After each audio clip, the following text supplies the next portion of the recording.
Everyone wants to build the next Uber or launch the next flashy app. But here's the truth. Wealthy people rarely bet everything on big, risky ideas. Most millionaires quietly get rich from businesses so boring, nobody even notices them. So, why do boring businesses pay for yachts while genius startups crash and burn? Today, I'll show you real-life boring businesses the rich love, and how you can steal the same mindset, even if you don't have investor money. Stick around, because the third one is so simple you might kick yourself for not starting it sooner. Most people spend their entire lives chasing big ideas, fancy titles, or tech startups they can brag about on social media. They scroll past the dull, everyday businesses because they look too ordinary to change a life. But here's the uncomfortable truth. Real wealth, life-altering, generational wealth often hides exactly where your brain refuses to look.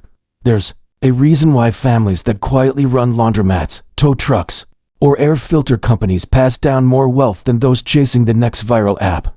I want you to picture this. A man named David runs an air filter company. It's not a tech unicorn, not some trending hustle, just filters for vents and furnaces. Yet every month, this boring idea pours over $20 million into his company's bank account. You think he's an exception? He's not. In a few minutes, you'll meet an ex-cop who turned $2,100 into a nationwide ATM empire, and a high school dropout who built $1 billion trash business. But there's a catch. Understanding these stories won't help you unless you see the hidden pattern behind all of them. So stay with me. By the end of this video, you'll understand why the wealthiest people you never hear about invest in boring businesses that quietly print money, how you can spot them in your own neighborhood, and the exact steps to test an idea before you risk a single dollar.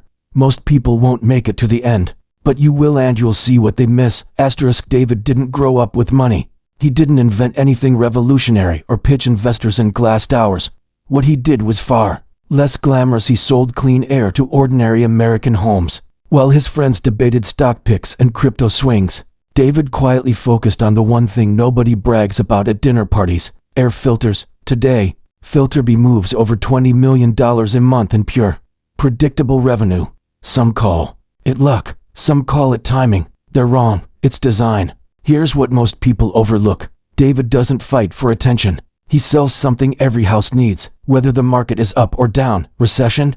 People still breathe. Inflation? Dust still piles up. And while others burn out chasing viral trends, David built a boring fortress that pays him every single day. But he's not unique. There's Paul, a former San Francisco cop, who started with a single ATM and a nail salon, just one machine, making him $500 a month. Small money at first. But here's where it gets interesting. Paul didn't quit his job or take out risky loans. He tested a boring idea on a safe scale, learned the hidden traps, then scaled what worked. By the time people around him noticed, he owned 30 ATMs across the country. That quiet side hustle now pulls in over $8 million a year. But what made Paul different wasn't the machines, it was the mindset. Boring money beats exciting risk every time. I'll show you exactly how they did it in a second. But first, you need to see why most people never follow this path. People dream of success that feels exciting, apps that go viral, trendy brands, products that spark envy. Nobody wakes up craving an ATM route or a filter warehouse. That's exactly why boring businesses win. They hide in plain sight because they don't satisfy the ego. But ego is expensive. It tricks you into ignoring what quietly makes other people rich, while you chase what looks good on Instagram. Think about it. Everyone talks about passive income and financial freedom, but they search for shortcuts in day trading or crypto flips. Meanwhile, the average laundromat has a 95% success rate, almost double the national average. For small businesses, it's simple math. People need clean clothes, no matter the economy. But there's a catch nobody likes to admit, and it's where most people sabotage themselves. Running a laundromat isn't glamorous. It means checking machines at night, fixing leaks, sweeping floors when your staff quits, and dealing with stolen quarters. That daily grind keeps dreamers away. But for those willing to stomach routine discomfort, the cash flow never stops. Warren Buffett once said, "The best businesses are boring." He meant it. People envy Tesla, but his billions come from insurance, railroads, and mundane assets that compound quietly while the world argues about hype stocks. Most overlook these cash cows because they crave novelty. That craving is exactly what keeps them broke. But if you can train your mind to see profit where others see boredom, you'll step into a world with almost no competition. How do you build that vision? Let's break down the first proven blueprint property: cash flow machines that work while you sleep, but only if you master a detail too many ignore. Paul's ATM story sounds simple because it is. He didn't reinvent banking, he just placed machines where people already needed cash. One nail salon turned into 30 locations nationwide. His secret wasn't some hidden code. It was choosing a cash flow stream that never stops dripping, then expanding methodically while keeping costs brutally low. But there's a side of the ATM business most gurus won't tell you, and it's why so many fail. After buying their first machine, location is oxygen. You can buy 10 ATMs tomorrow, but if you drop them in empty corners of a strip mall nobody visits, you've just bought expensive metal boxes. Paul started with the location he trusted, a salon where he knew the owners and foot traffic. He didn't gamble on blind spots. He confirmed profit before scaling. Maintenance is the other half people ignore. No cash inside the machine means no revenue. One broken keypad means a weekend of lost transactions. Small headaches compound into big profit leaks. If you're not prepared to solve them, fast laundromats run on the same principle: steady human need plus location plus reliability. It feels passive when people imagine quarters dropping into spinning washers all night. But the reality: machines break, drains clog, competition opens across the street. Those who win don't rely on hope, they monitor everything, negotiate rents hard, and stay present. That's why the average laundromat success rate is so high. Boring work done consistently beats ambitious plans half executed. Still, these property-based businesses have a ceiling. You can double your ATMs or washers, but each unit ties up cash and demands upkeep. So what's the next level when you want bigger cash flow without doubling your headaches? There's another property play almost nobody thinks about: rental equipment, and it flips the math in your favor.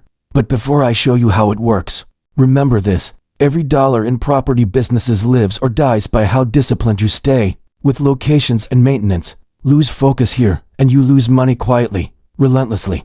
Now, about that hidden rental empire: most people have rented something once in their life: a car, a tool, maybe a U-Haul on moving day. What they rarely see is the owner's side of that transaction: steady income pouring in, while the same piece of metal earns its keep day after day. David's revelation about this came by accident when a compressor failed at his plant. He paid $500 a day, yes, a day, to keep operations alive until a replacement arrived. That frustration turned into curiosity.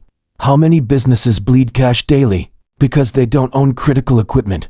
Equipment rental works because urgency overrides cost. A contractor needs a bulldozer now. A factory needs a backup generator today. A landscaper needs a stump grinder this weekend. If you have it in working condition, you control the price, and the government rewards you, too. In the US, equipment depreciation lets you write off the entire purchase cost, slashing taxable income while the gear keeps earning. So your upfront spend quietly boomerangs back in tax savings. But this is where amateurs get crushed. Buying gear blindly is poison. It rots in storage if you don't know your market. Smart operators start lean, 1 or 2 high-demand items with verified local demand, rent it out reliably, then reinvest the profits into expansion. Logistics matter too. Moving a 40,000-pound excavator across town isn't a side hustle. It's a promise to your customer that downtime won't kill their schedule. Then there's waste management. Patrick Dovigi, a former hockey player, didn't invent trash collection, he simply consolidated local services better than anyone else. Today his company, GFL, is worth billions. Garbage isn't sexy, but it's recession-proof. Every business, every home produces it daily, without pause. But again, owning a garbage truck fleet without a plan is a shortcut to bankruptcy. You win by studying local contracts, finding gaps big players ignore, and securing loyal municipal deals that renew year after year. The takeaway? These asset-based businesses trade hype for reliability. You tie up capital, but in return you own hard assets that customers can't do without. If you crave bigger profits with lower upfront costs, though, property businesses aren't your final stop. The real leverage often hides where there's almost no physical asset at all, just skilled hands and repeat local trust. And that's where service businesses change the entire game. But more on that in a moment. A machine can sit idle, a building can stay empty for weeks, but a good service business done right rarely sleeps. David knew this when he expanded from filters to FX services. He understood that knowledge and trust could scale faster than hardware ever would. In this service game, your main asset isn't machinery, it's reputation stitched into local word of mouth. That's why a single crew of skilled technicians can outturn a warehouse of unused equipment. The beauty is that startup costs stay light. For HVAC, plumbing, towing, cleaning, your early investments are skills, licensing, and a reliable truck or toolkit.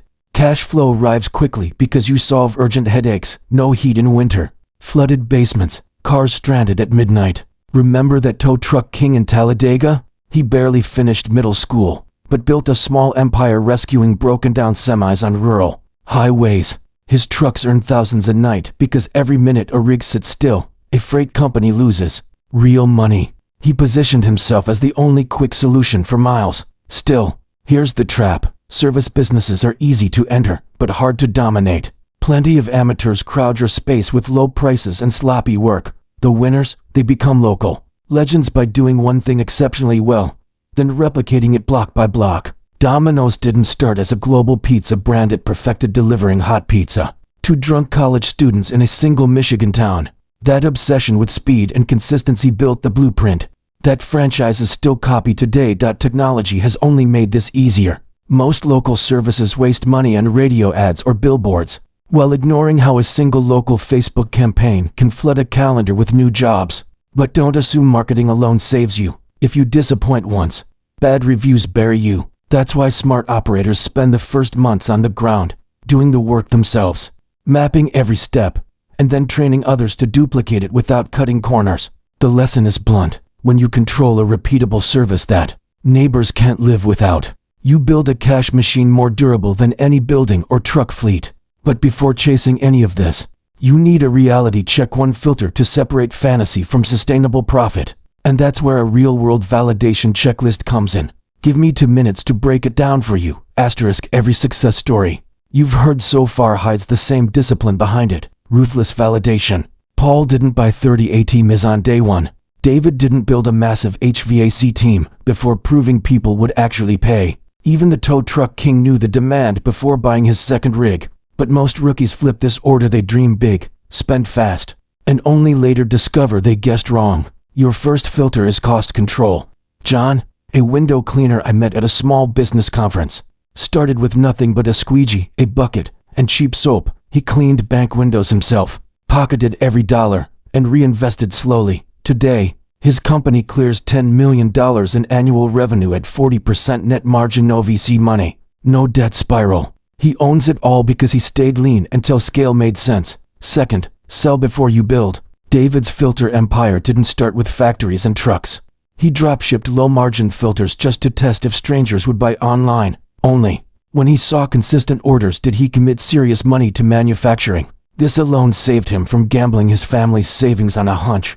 If you have a service idea, run ads to a landing page before buying tools or hiring staff. If nobody clicks or calls, you lose a few bucks on ads, not thousands on equipment collecting dust. Third, systematize early pain. Every boring business has tedious parts. Track them while small. Automate or train someone else to handle them once profits come in. This turns a fragile hustle into a machine that works without you burning out. The goal isn't to own a job, it's to own a system that frees you up to expand or duplicate the model elsewhere. Here's what I want you to do tonight. Write down 3 boring needs in your neighborhood: services, rentals, simple products people can't live without but hate talking about. Check local demand online.